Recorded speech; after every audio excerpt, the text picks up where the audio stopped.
अज्ञान ध्वांत विध्वंस कोटि सूर्य समप्रभ सूताख्या ही कथा सारम मम कर्ण रसायनम। तो क्या सुनने के लिए आए? कथा सार, और दूसरी शर्त क्या लगाई?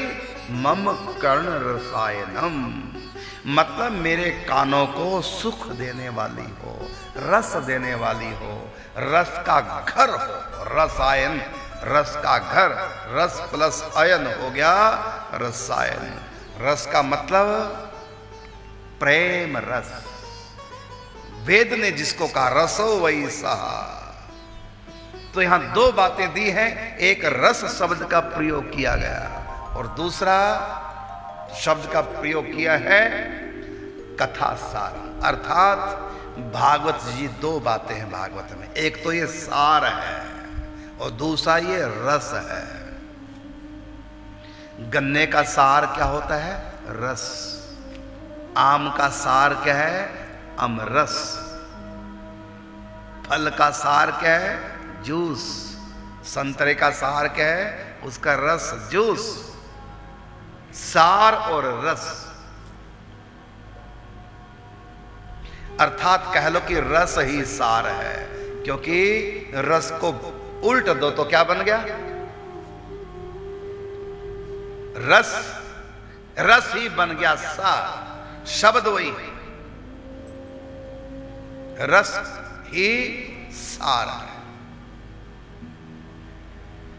तो इसलिए कहा सुतख्या ही कथा सारा मम कर्ण रसायन।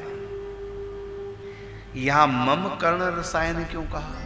सीधा कर्ण रसायन कह दो, ये मम का क्या अर्थ हुआ? इसका सीधा सीधा मतलब ये है हर व्यक्ति इसका अधिकारी नहीं। ये भागवत कथा सबके लिए सुखदाई नहीं। जैसे हमारे आर्य समाजी हैं, उनके लिए ये दुखदाई है, उनके हृदय में जलन पैदा करती है। जो निराकार को मानने वाले हैं उनके वो सुने कथा को वो जलन पैदा करती है। उनको हमारा ये रस स्वरूप कन्हैया उछलता नाचता गाता पसंद नहीं आता। ये प्रेम माधुर्य लीला करने के लिए पुत्र बनते हैं, वो इस बात को समझ नहीं पाते, क्योंकि उनको या तो भगवान चाहिए, ईश्वर चाहिए, चाहे वो साकार है चाहे निराकार। अक्सर लोगों को निराकार ईश्वर चाहिए, तो हमारे कन्हैया तो निराकार नहीं है और ना ईश्वर है।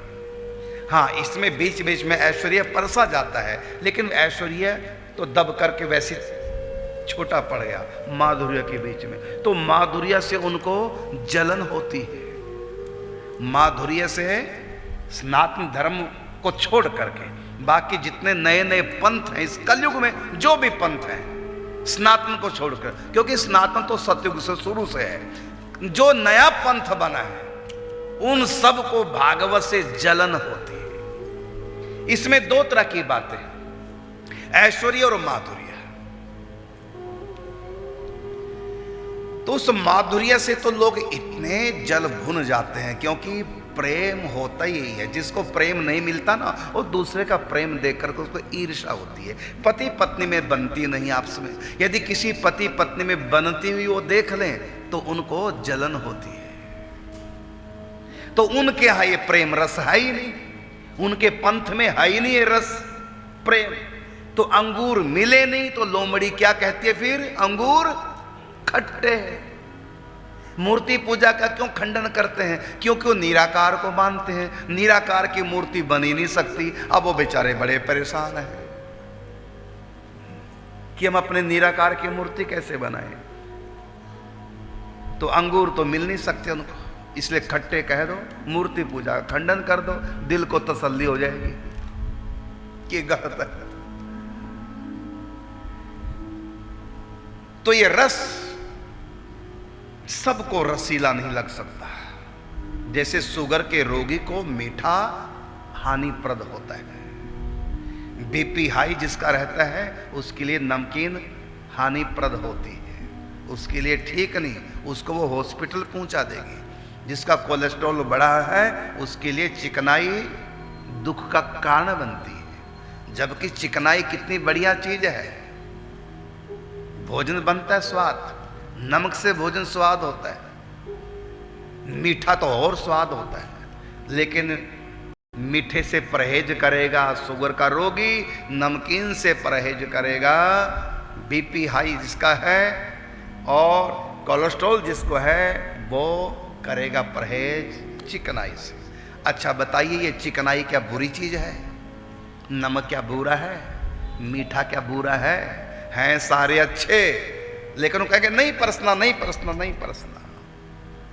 इसलिए यहां पर कहा गया है कि भागवत जी जो है कहते हैं ये मम कर्ण रसायन, हमारे कानों को सुख देने वाली। तो सीधा कर्ण रसायन कहते हैं तो इसका अर्थ निकलता सब के लिए ये रसप्रद है, सुख देने वाली। लेकिन सोनक जी जानते हैं कि भागवत कथा सबको सुख नहीं दे सकती, इसलिए भागवत की बुराई करने वाले भी इस दुनिया में कम नहीं है। भागवत के श्री कृष्ण की आलोचना करने वाले भी यहाँ दुनिया में कम नहीं, क्योंकि उनके कानों को ये रस नहीं दे सकते। ये रसीली है केवल अधिकारी जनों के लिए।